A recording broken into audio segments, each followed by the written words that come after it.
Hello readers, welcome to The Right Kind of Book Talk. I'm your host, Stacey Wright. This is episode 10, my top 5 reads of the year and my 5 worst reads of the year. And a happy new year to you. It's 2025 and I predicted it will be an incredible literary year. But what were my top 5 reads of the year and what were the 5 worst books I have read? I had some really exciting reads in 2024 and some real pancake floppers, and I do mean floppers. But before we dive into my best and worst reads of the year, let's see what books you can buy today at the bookstore. That's right, it's my favorite day of the week. It's publication day. So, what's first? A Conventional Boy by Charles Stross, and it's a dark fantasy. It looks really good. Really good. A Language of Dragons by S.F. Williamson is a historical fantasy book aimed at young adults. A Sea of Unspoken Things by Adrian Young, and it's a horror mystery. This one also looks phenomenal. Looks so good. An Enchanted Night by Hildy McQueen, and that one is a paranormal romance. Dead Souls by Han Song, and that one is a dystopian novel. For One Night Only by Jessica James, and that one is a romance. How to Sleep at Night by Elizabeth Harris, and that one's kind of like a family life fiction read. Kill for Me, Kill for You by Steve Kavanaugh, and that one is a thriller, and I also think that's part of a series.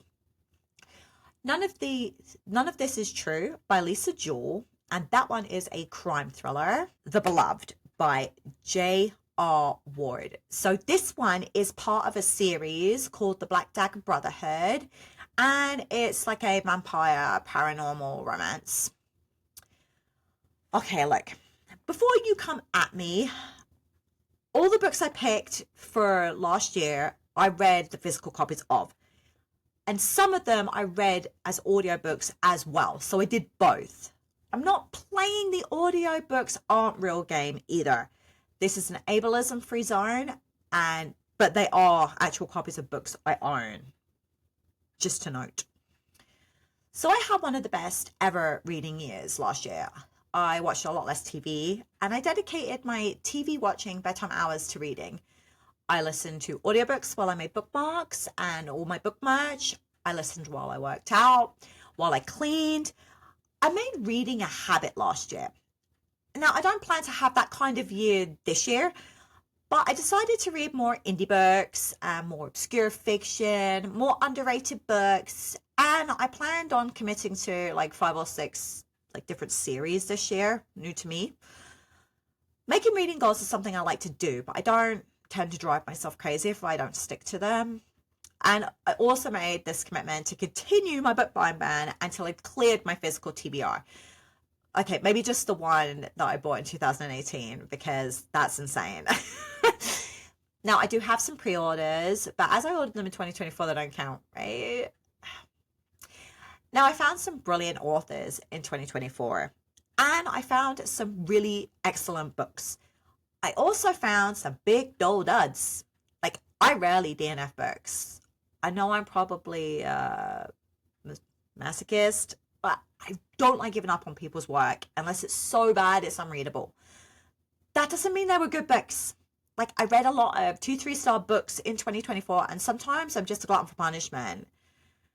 Now, you might be wondering how I rate my books. Not everyone has the same things they are looking for when they read and rate their own books. So these things are just what are important to me. So there has to be a solid plot.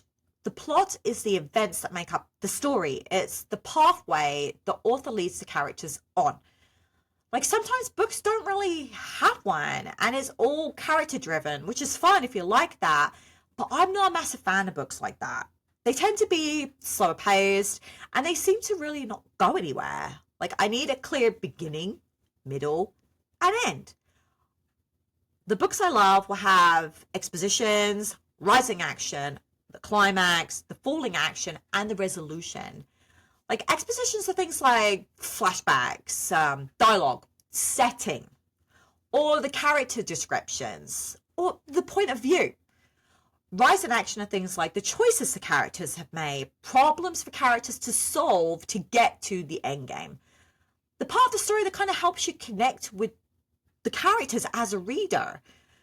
The climax, and I don't mean this in a sexual way. This is the primary turning point that the story has been building to.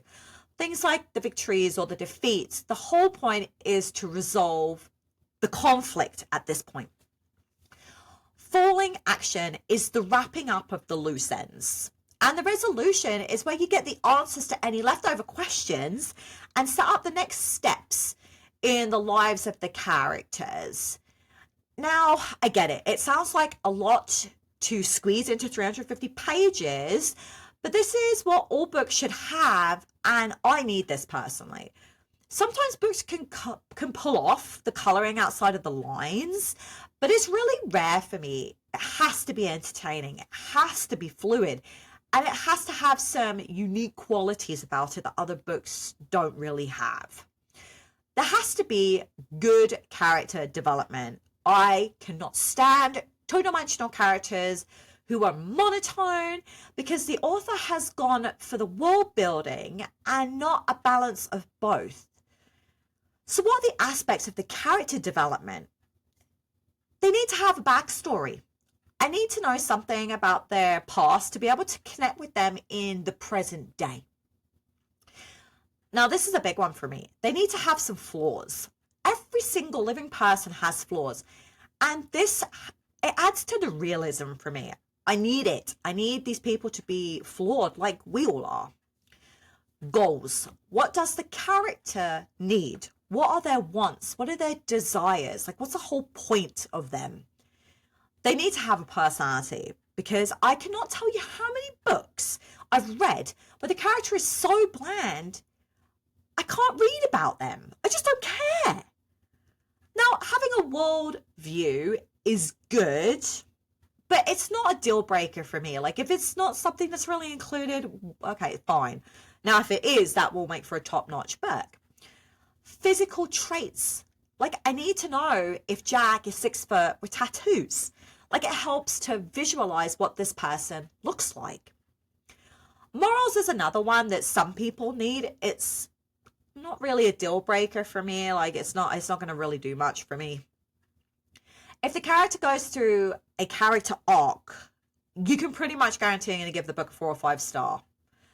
Showing growth and change is a real big one for me with characters in books.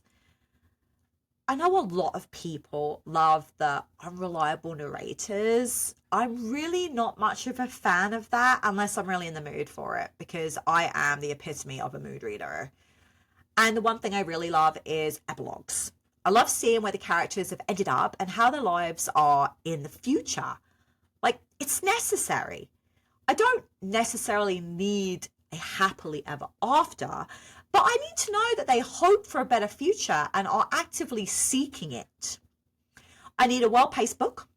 I know some people love a good slow burn, but I need a moderate pace at the very least. Or like a moderate fast pace that has like ups and downs. Like, I need you to keep me engaged. Keep me engaged, baby.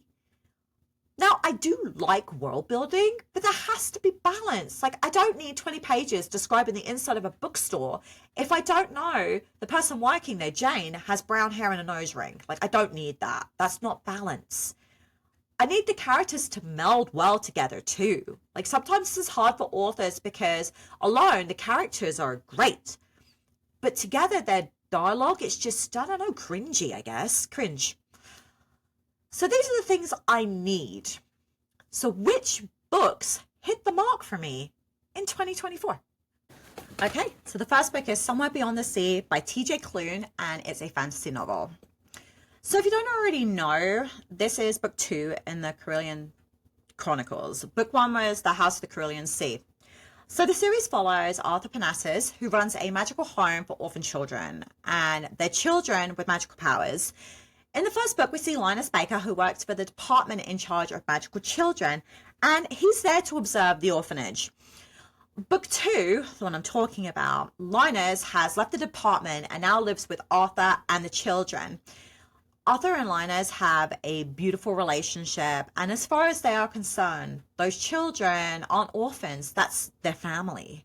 Whew, look at me getting all misty-eyed. So book two basically sets us up to see that the department isn't happy with the way things are, and they send somebody new to go check on the orphanage.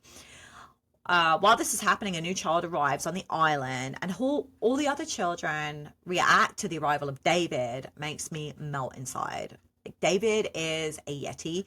He's like really shy and really nervous, and the kids all make him feel so welcome. And I adore how TJ Klune seems to mold these beautifully heartwarming characters into fully formed beings that literally live rent-free right here in my heart.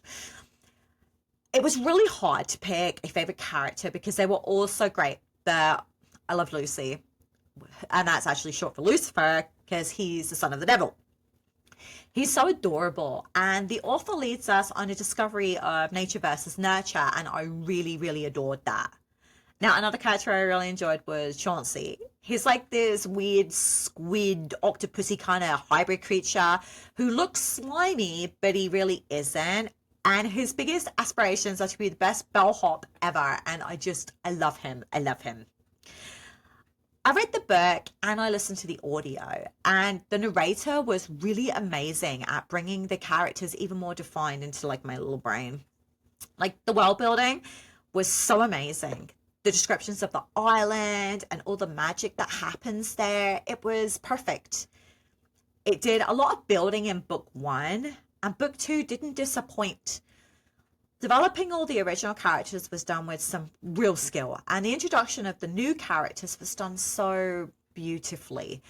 The story also progressed really nicely on from book one, because book one was introducing us to the characters and why they were there, and book two, the complexity of how they are all still seen as something to be feared, and the challenges of making normal humans see them for who they are and not for the fear they are propagandized to believe for having these differences.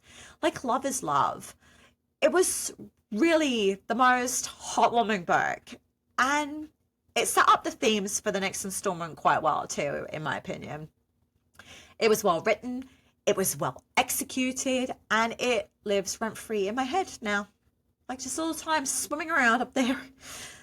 It was a really hard book to forget, and it's kind of now the benchmark that all other books are being set against. I'm sorry, which is true. But what's next? Okay, this one was a surprise for me. Remarkably Bright Creatures by Shelby Van Pelt. And this one's like a literary fiction book with some magical realism rolled in. So I was really quite blown away to discover this is a debut novel. We're introduced to Toba. After the death of her husband, she starts working at the aquarium, and it's now the only source of coping she has after her son disappeared 30 years prior. She has an unlikely friendship with Marcellus, who is a giant Pacific octopus with a very high level of intelligence. Like, he likes to do things like escape out of his tank, and he keeps himself really entertained. We get a lot of his point of view, which I actually completely loved. He also knows a secret that Tova doesn't, and this secret could change her life. And he starts leaving her little clues to help her discover something that could really help her to start to heal. Oh, God, the chills, okay? Oh. On the surface, this book does sound rather boring. I get it. Like, when I read the synopsis, I was like, nah, I don't want to read this. Hard pass for me. But this book friend I have was like, you have to read this book. She even made me make her, like, bookmarks that were octopus themed. And she was like, give it a shot. So I reluctantly did, and I do mean very reluctantly. Like, talking octopus, no thanks.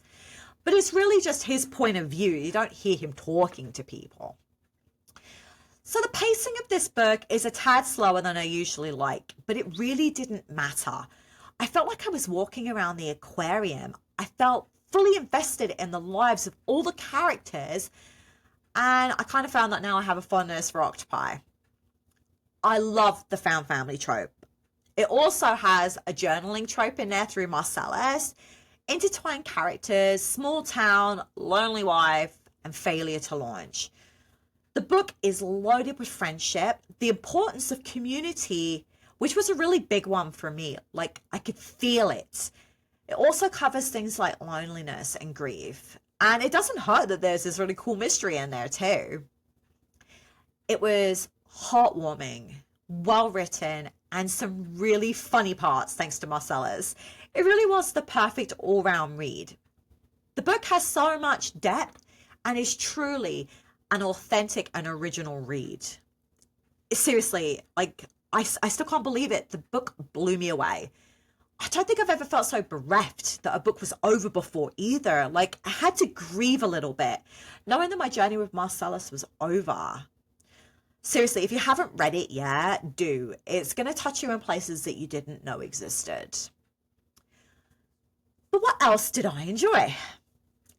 This one is House of Glass by Sarah Pekanen. I think it's Pekanen. And this one was a thriller. So I do read all genres, as you know, but I have been a dedicated thriller reader since my early teens. I love crime fiction, historical thrillers, anything with a murder. So I'm really hard to please, and I do mean hard to please. So when St. Martin's Press sent me a widget of this book and I read the synopsis, I was like, meh, fun, I'll read it. It didn't set my world alight, so I was like, I wasn't really bothered, but I had nothing else, like nothing pressing to read. So the cliff notes. The nanny dies. The kid sees it happen, but they don't know if it was an accident or if she was killed. During a divorce between her parents, the court mandates a best of interest attorney for the child. She has to figure out who the child should live with, but there are things that are concerning from both parents and from the 9-year-old child herself. So I mean, does this spark any kind of excitement? It's just like any other thriller story, right? Wrong. Firstly, Stella shows up at the house and there is no glass in the place at all. The windows are like that plexiglass.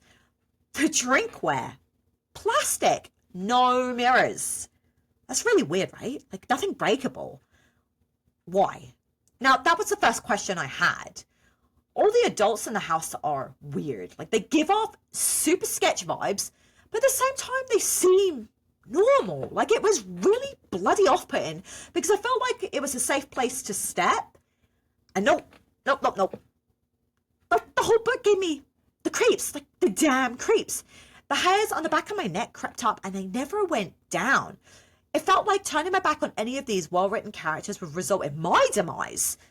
Like, it starts slow and methodical. It almost has this, like, clinical feel at first. And I was super excited by this because the book's pace is hot to trot. Like, it's fast. I love books that keep me wrong-footed. Thrillers that are predictable aren't enjoyable for me. And this one, I was completely clueless the whole way. Like, the twists and turns were unimaginably epic. There were so many threads, and they all came together with this kind of ending that leaves you breathless. The characters were the real magic here. The plot was amazing, like, don't get me wrong, but the magic came from feeling like you couldn't trust your own mind because you couldn't trust anybody, but they gave you no reason to. Like, it was a mind warp and a half. Like, it was some seriously excellent writing, and the amount of character development packed into 350 pages was astounding. Like, this is a must thriller read if you're a fan of the genre. Like, it left me thinking for days after, and that usually doesn't happen to me. Oh, ever. So, the next book for me is Libby, Lost and Found by Stephanie Booth. And this one is a literary fiction, but it's kind of like fantasy adjacent. Oh my God, I wanted to say that so bad. So what it is it has some fantasy elements because the book is about a children's book that is a fantasy and it comes up a lot. But this book really took me by surprise. Like, and it surprised me even more that somehow it slipped into my top 5 of the year. So Libby is an author and her series, The Falling Children, hasn't been finished yet. She's struggling to write the last book, even with a big payout coming. And it has a lot to do with her memory. She seems to have onset dementia. She's under a contract and no one knows what's happening to her because she's not telling them. And her fans are so angry with this wait. Not knowing what to do, she goes to her fans in hopes one can finish the story for her. And she chooses Peanut, an 11-year-old superfan whose life seems to have some crazy similarities to the books. Like, the book is complicated in its complexities. I couldn't imagine writing a book within a book, especially when they are different genres. And that has a whole other level of things that could go wrong within the writing. And trying to connect with some really zany and quirky characters when you think you're normal can be really hard for a reader. But I'm a weirdo, so this one was a huge win for me. I think it takes a special kind of writer to create a variety of different characters that all defy our expectations of normalcy. The book draws parallels with Peanut's real life, and the mirroring is done in a really unique way. I loved the writing style. It was really different. And this book is also a debut novel, which added to its appeal. It was probably the most original book I read last year. It wasn't without its problematic areas, though. Like, there's a little bit of lulling in the story where it gets a tad repetitive. But that actually didn't bother me in the slightest, as it felt like it gave you a break before throwing you back into the fray. The world building was top notch, and I am a huge fan of the small town trope. And Peanut was my favorite character. She, at 11 years old, was unapologetic for who she is and what she loves. Like, this kid is a version of Zero F's Given, and I loved it. Imagine being 11 and knowing you are perfect the way you are. How liberating. I loved how it ended too. It gave me all the warm, gooey feelers in my belly. It was one of those books that will sit with you for a long time after, but I do recommend checking for the trigger warnings. So what was the last book for me for the year? It was called The Spell Shop by Sarah Beth Durst, and this one is a fantasy book. So we're introduced to Keela. She is a librarian in a library full of spell books. And when the library comes under siege, she flees with an armful of spell books and a spider plant called Kaz, who can talk. She manages to flee on a boat and goes to the only place she knows, the island she calls home. She finds her old house in complete shambles, and to support herself while she's there, she opens a jam store. But that's a cover for the real business, which is a spell shop. Something the island desperately needs after the rulers turn their back on them. Using unsanctioned magic is against the law, but Keela knows what she has to do to survive and help the islanders who remember her family, and they always protect their own. Okay, I'm going to admit, I was literally sold to reading this book by talking spider plant. That was the only reason I chose this book from NetGalley. But I was completely charmed by this book. I felt dazzled. The world building was amazingly well done. I was like on the island with them. I felt it. I could feel the storms. I could smell the jam. It was really descriptive with wonderfully intriguing characters who balanced each other out. There was some romance rolled in as well. Like, not enough for me to class this as a romantasy, but it was still super sweet and it was really well done. I hate books that aren't romance based but have it as a subgenre, and they always give me major icks because it feels like they rushed it. They kind of threw it in at the last minute, remembering that maybe it needed it. And this one didn't do that. It was weaved in really gently. I loved the community. These people didn't know her and they protected her. Yep, my stone cold heart was melted. It was really Hallmarksy, if that makes sense. Heartwarmingly sweet, but with some really cool storylines weaved in. The book had the ultimate balance of storytelling, great dialogue, with the problems that came to the island and the solution that was well thought out and satisfying. The book was awesome, and the audiobook was killer. It was adorable, like too cute for words. Like most fantasy lately have leaned heavy on the dramatics, so this was a refreshing blast of fresh air. If there's such a thing as a cozy fantasy, like if there is, this is it. This fits the bill. And I'm fairly certain I saw on Book Talk that there is a sequel coming at some point, which works for me because it felt finished, but not, if you know what I mean. I loved it. I'm literally actively seeking out more cozy fantasy books now. Like, oh, whatever they're called. Like, cozy fantasy. I think that works. I also wanted to mention a series I found. It's called The Glass Library by C.J. Archer. I literally found this series by accident because I thought it was a different book. But it's a spin-off from another series that you really don't have to have read. But this series is about a woman knowing nothing about where she came from and a war hero with a magical secret. Now, the two of them meet by chance, and basically his family owns the Glass Library, where all the books pertaining to magic resides. And Gabe gives Sylvia a job there. He does a little detective work on the side for Scotland Yard, and they end up getting thrown together to solve this heist of a painting in the very first book. Now, I was hooked from book one. I binged all the books that currently are available. It's got cozy mystery vibes with some fantasy thrown in. And it was just a really well done series. And that was my favorite series of the year. So if you're looking for a new series, this is the one I highly recommend for you. Okay. And on to the books that tanked so hard, in my opinion, that I would actively smack the books out of people's hands if I saw them reading it. Okay, I am joking, but I really felt like being dramatic there. So the first book that bit the weenie, The Dutch House by Anne Pratchett. And it's a historical fiction. I was really excited to get this book because everybody who was anybody was raving about it. I literally don't trust people now if this is the tripe they hype. I even went as far as trying the audiobook with Tom Hanks, and even he couldn't do it for me. It was utter garbage. And it was nominated for a Pulitzer Prize too. Unbelievable. So basically, it's like this rags to riches story. This family buys this giant estate called Dutch House.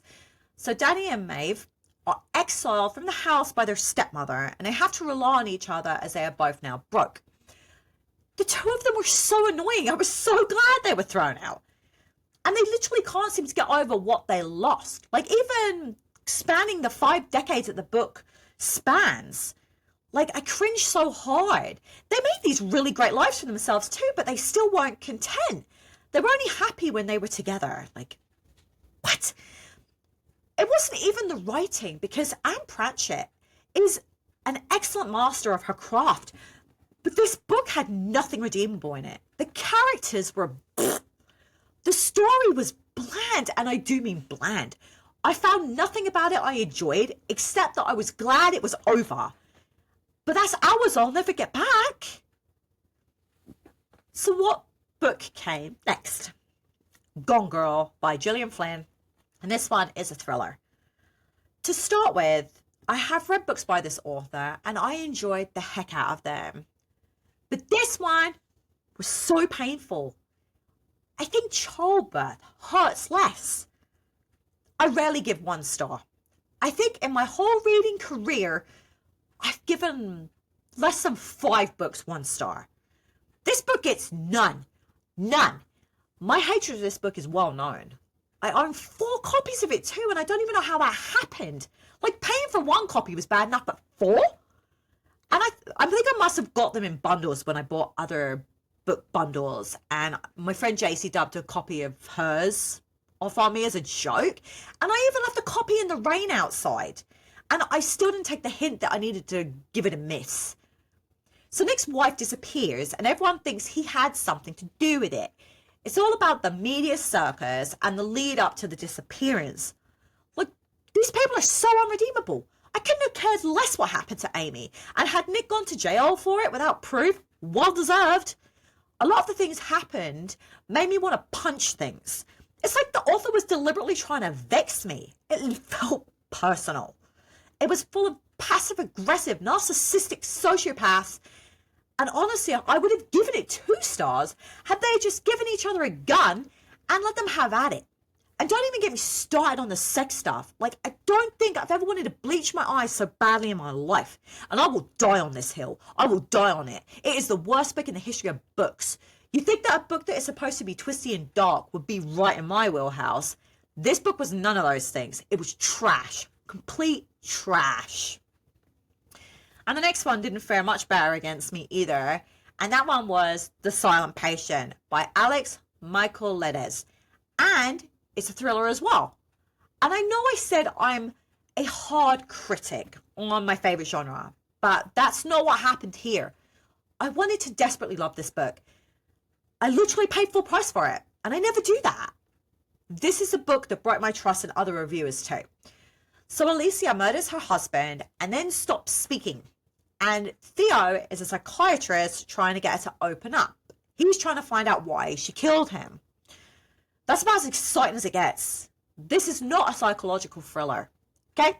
A big reveal does not make it a psychological thriller. It was so boring and slow.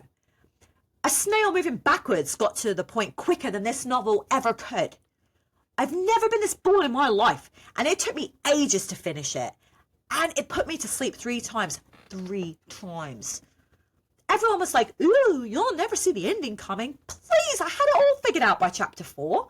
The plot holes were so big you could have parked a G6 plane in them. The characters, one-dimensional. This book is loaded with melodrama and superficial nonsense. It felt like someone was writing to pad out the filler for a story, but actually forgot to write the story.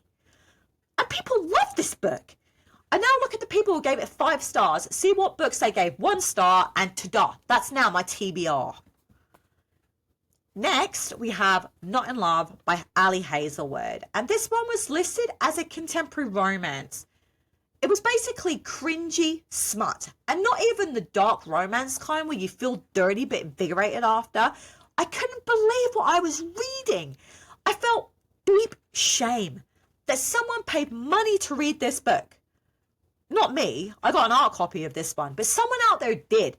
And they were expecting Ali Hazelwood magic and got Timu erotica instead. Rue and Eli are work colleagues and they aren't supposed to date. Like, it's not allowed. But they start a no strings attached affair anyway. Okay? And it feels like this book starts part of the way through. Like you already missed your bus and you're running to try and catch it. It wasn't well written. And I love Ali Hazelwood, okay? I love her. Her books normally rock my universe, but this one was a big no thank you. Neither of the characters are well written either. Like, I think my pizza box I just recycled had more personality than those two. And there was no chemistry between them. Didn't feel a thing, but cringe. That's it. And I really wanted to DNF it. And I hoped it would get better. Newsflash, peeps, it didn't. It really didn't. And I wanted to love it because Rue is neurodivergent. And as a woman with a neurodivergent husband and kids, I was like, yay, rap. It wasn't done well, to be honest. And if you loved it, that's cool too. Have at it. I didn't, okay? I didn't. And the last book. This one pains me to say. It really pains me. But it was Ward D by Frida McFadden. Oh, Frida, look, I love you and your books, but it just wasn't good. I'm sorry, it wasn't good. Amy is a medical student doing her night rotation in a psych ward. Someone she knows is in there, and something terrible happens when the main door is locked for the night. Oh my God, it was so outlandish. Like, how does someone clean up blood that quick? Newsflash, they don't. The writing didn't feel like it was up to her normal standards either. Oh, and I could not deal with how insufferable the main character is. And if I hear her talk about peach iced tea one more time, my eyes are going to roll out of my head for how hard I rolled them while reading it. The book was heinous. There were so many plot holes, so much nonsense. I literally thought I was reading something written by a 13-year-old trying to write a thriller. The language was juvenile and they poorly represented psychiatric patients. It's not like I don't know what she was aiming to do, but she should have said it in a criminally insane ward instead, because that was just terribly bad of you. Like, it wasn't 1 star bad, but it was pretty close. I think loving an author so much and being let down is like being hit with a skillet. But I still love you, Frida. I still love you. So what did you think? Did you read any of these books? Like, I'm totally open for a chat if you agree or disagree with me on any of the books I covered today. But I hope you enjoyed this episode. If you do, please give me a hit on that subscribe button on youtube.com/@therightkindabooktalk. Don't forget, you can also follow me on TikTok at right.kind.book.talk. You can find me on Instagram too at therightkindabooktalk. I also have a Facebook page at rightKindBookTalk. As always, you can email me at therightKindofBookTalk@gmail.com. You can give me feedback or topics you'd like to see covered, or if you want to come on the show and have a little book chatsy with me, you're more welcome to do that as well. You can find The Right Kind of Book Talk on Spotify, Apple Music, RSS, Apple Podcasts, Player FM, Amazon, and pretty much anywhere else you can find a podcast.